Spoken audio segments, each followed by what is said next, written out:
Num num num num num num num num num num num num.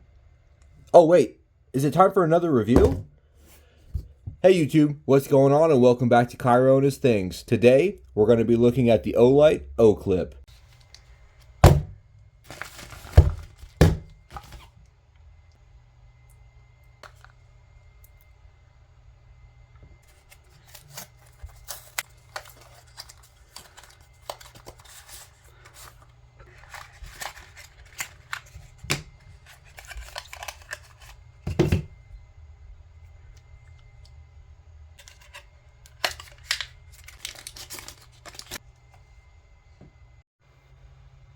Alright, let's get right down to it.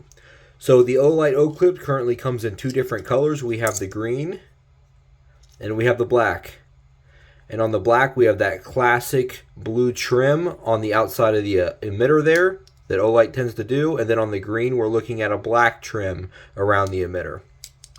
Now as far as size on these, we're looking at 48 millimeters in length by 22 millimeters in width, and then 20 millimeters in depth. So we are looking at basically 1.9 inches by 0.9 by 0.8. So if you want to just round up, it's 2 inches by 1 inch by 1 inch, and we're at 28 grams in weight on these. These do come with USB-C recharging. So as we see here, we've got a flap, and we open that up, and there's your USB-C recharging port. And when you have it plugged in, we have a little indicator light that comes on that shows you whether it's still charging or fully charged. Also, when you turn the light on, it's very difficult to see in the daytime, but there's a green light right there. So that shows the current battery life through that indicator. For the emitter, we've got an SST20 in there at 5000K. So it's a pretty neutral tint on it, and it's actually, for the small size of this light, I think it's got a good emitter choice at that SST20. It's a nice balanced beam. The only negative thing I will say about it is it seems like it's got some pretty poor bending on these, and they're all, from what I've seen, coming out to a fairly green tint. We'll see if it can kind of show up on video here. I think it kind of does. You really notice it on the lower outputs, but at least here for me, I'm seeing a somewhat green beam. The higher up in output you go, the less green it will look, however. For total output, we're looking at 300 lumens on high mode, 100 lumens on medium, 10 lumens on low, and 1.5 lumen on moonlight mode. So this does have a moonlight mode. Additionally, not only does this have a great clip on it, I'm no clip expert here, but it seems like the spring and the tension on it is really well done. We've got rubber pads in here. It's a really nice clip, but it's also magnetic.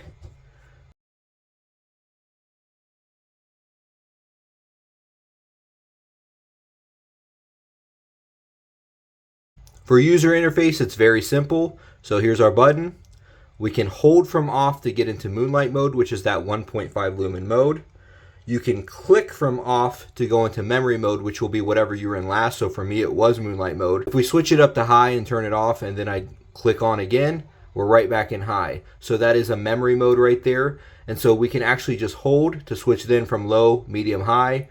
You're not going to get back into moonlight mode unless you turn it off and hold down again to get back into moonlight mode.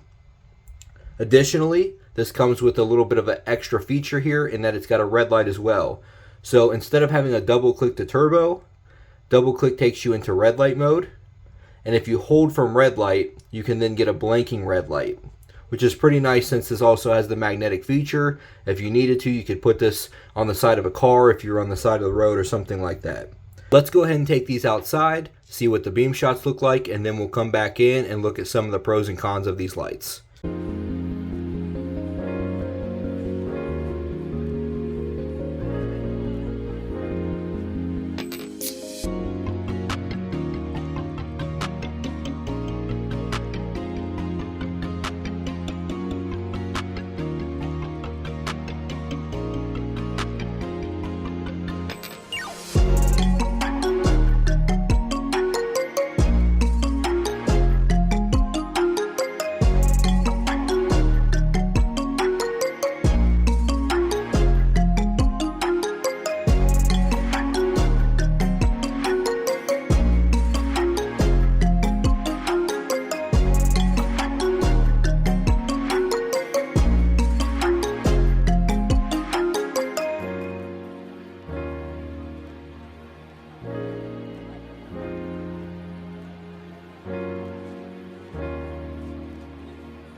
The major features on these lights are especially the clip and the magnet on them and the overall size. One thing that's great about it is that you can clip this to the front of your shirt, so you do not need to be wearing a hat to use this. Instead, you just clip it right to the front of your shirt, and then you've got a light that is now hands-free. And with how small it is, you will not really even notice it, but that clip can pretty much go on anywhere. It's also very, very easy to clip on your pants pocket or anything like that, and it will stay put. The magnets work great on these. I personally keep these on my fridge so that in the middle of the night I can use them. I also gave one to my wife. Usually we used to use the Olight Oclip bulb for baby changing light in the middle of the night, but now I think these Oclips are a great option instead, a great alternative, because with the O bulb you have to find something magnetic to stick them to. With these you can just clip them to the front of your shirt or use the magnet side of these. So with the moonlight mode, I think these make great baby changing lights.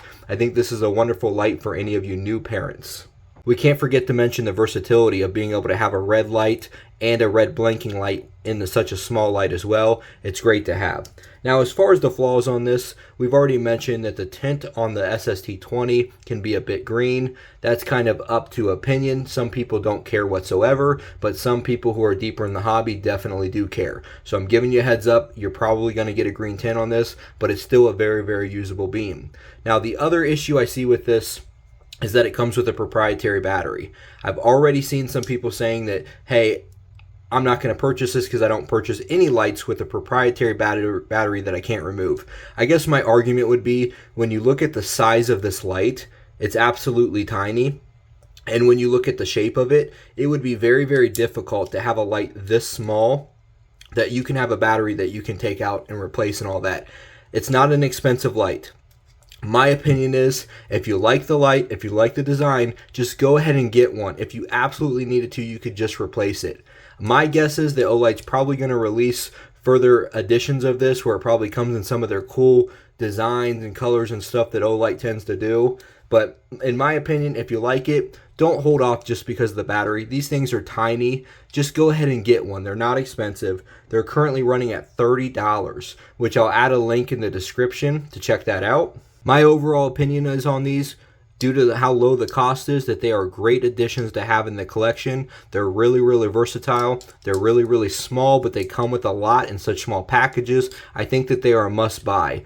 If you like a small light, if you like having a lot of options that you can do with your small light, just go ahead and grab one. If you found this video helpful, please feel free to like the video, subscribe to the channel, and if you have any recommendations for things that you'd like to see in future videos, specific lights or anything like that, let me know. I'd love to provide you with the content you'd like to see. Thanks so much for watching, and have a good one.